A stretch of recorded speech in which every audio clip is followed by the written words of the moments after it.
আসসালামু আলাইকুম। আপনারা সবাই কেমন আছেন? আশা করি আলহামদুলিল্লাহ ভালো আছেন। আমিও ভালো আছি, সুস্থ আছি। সকাল থেকে ভিডিওটা শুরু করলাম, ছেলেকে নিয়ে হাঁটতে গেছিলাম একটু সকালবেলা। এখন বাজে হলো 9টা। এখানে ছেলে হাঁটতে আইসা বলতেছে নুডলস খাবে, জন্য একটু নুডলস বসাই দিলাম ছেলের জন্য। আমার ছেলেকে নুডলস এখন খাওয়াই না, তারপর আজকে বলতেছে একটু নুডলস খাবে, এর জন্য দিছি। একটু রেস্ট নিয়ে ছেলেকে নুডলস খাওয়াই রান্না করতে চলে আসলাম। এখানে নদীর মাছ রান্না করব পটল দিয়ে। এখানে পরিমাণ মতন তেল দিয়ে দিলাম। তেল দেওয়ার পরে হলো পেঁয়াজ কুচি করে রাখছিলাম সাইডে, পেঁয়াজটা কুচি করে দিয়ে দিলাম। এটা ভাজা ভাজা হলেই তারপর এক এক করে সব মশলা দিব। এখানে হলো আমার ছেলে পাগল হয়ে গেছে, একটু নিচে যাবে। আম্মু বলতেছে আম্মু একটু নিচে যাই, আসো একটু নিচে। সকালবেলা মেয়েকে স্কুলে দিয়ে আসছি, এখন আবার নিচে যাইতে কি ভালো লাগতেছে, কান্নাকাটি শুরু করে দিয়েছে। তারপর গেলাম নিচে, একটা হাইটে আসলাম, হাইটে এসে নুডলস খাওয়াইলাম, খাওয়াইয়া তা একটু রেস্ট নিয়ে রান্না করতে আসছি। এখানে পেঁয়াজ ভাজা ভাজা হয়ে গেছে, আদা রসুন বাটা দিলাম। আদা রসুন বাটা দিয়ে সুন্দর করে একটু কষিয়ে তারপরে হলো আমি এক এক করে সব মশলা এখানে দিয়ে দিব।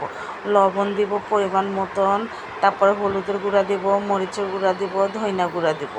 লবণটা আপনাদের পরিমাণ মতন দিবেন। যদি আমার ভিডিওটা ভালো লাগে কোনো অংশে লাইক কমেন্ট শেয়ার করে দিবেন আশা করি। এখানে 2 চামচের মতন আমি লবণ দিলাম, 1 চামচের মতন হলুদের গুঁড়া দিব, 3 চামচের মতন মরিচের গুঁড়া দিব। দিয়ে সুন্দর করে কষাবো। কষায় আপনারা যত তরকারি কষাবেন এতই খাইতে ভাল লাগবে। তরকারি যদি অল্প কষান না, বেশি একটা স্বাদ লাগে না। বেশি তরকারি কষাইলে অনেক ভালো লাগে খাইতে। এখানে সুন্দর করে আমি লাড়াচাড়া দিতেছিলাম। লাড়াচাড়া দেওয়ার পরে পটলটা আমি কাইটা রাখছি, পটল আলু দিয়ে রান্না করব। মাছ তেল উপরে ভাইলেই মনে করবেন কি কষানো হয়ে গেছে। এখানে পটল আর আলু দিয়ে দিবেন। আমি পটলটা আর আলুটা দিয়ে দিব, দিয়ে সুন্দর করে কষাবো তরকারিটার সাথে, পটলটার সাথে কষিয়ে তারপরে হলো এখানে মাছ দিয়ে দিব। কাঁচা মাছ দিয়ে আমি কষায় মাছ দিয়েই রান্না করব আজকে। আজকে কোনো ভাইজা রান্না করব না। মাছ আমার কাছে না শুধু রুই মাছ ছাড়া ভাজা মাছ কোনো ভাল লাগে না, সব মাছ কষায় ভাল লাগে। নদীর যাই মাছ সব মাছ আমার কষায় অনেক ভাল লাগে। এখানে পটল আর আলুটা কষাইতে দিয়ে দিলাম।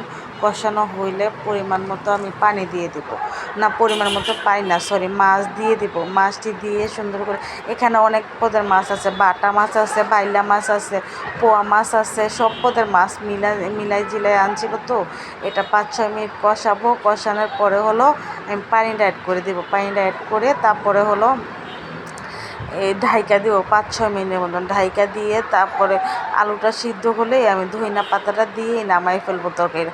আর এই দিনের তরকারি যদি ধইনা পাতা না দেয় ভাল লাগে না আমার খাইতে। আমার শীতের দিনেও ধইনা পাতা না দিলে ভালো লাগে না, এই দিনে ধইনা পাতাটা না দিলে ভালো লাগে না। ধইনা পাতা দিয়ে দিছি, দিয়ে সুন্দর করে আমি একটু লাড়া দিচ্ছিলাম। লাড়া দেওয়ার পরে তরকারিটা হয়ে গেছে। তরকারিটা হয়ে যাওয়ার পর উস্তাবাজি এখানে করতেছিলাম। উস্তাটা আমি সুন্দর করে, কি সুন্দর দেখছেন সবুজ আছে উস্তাটা, আমার কাছে অনেক ভালো লাগে।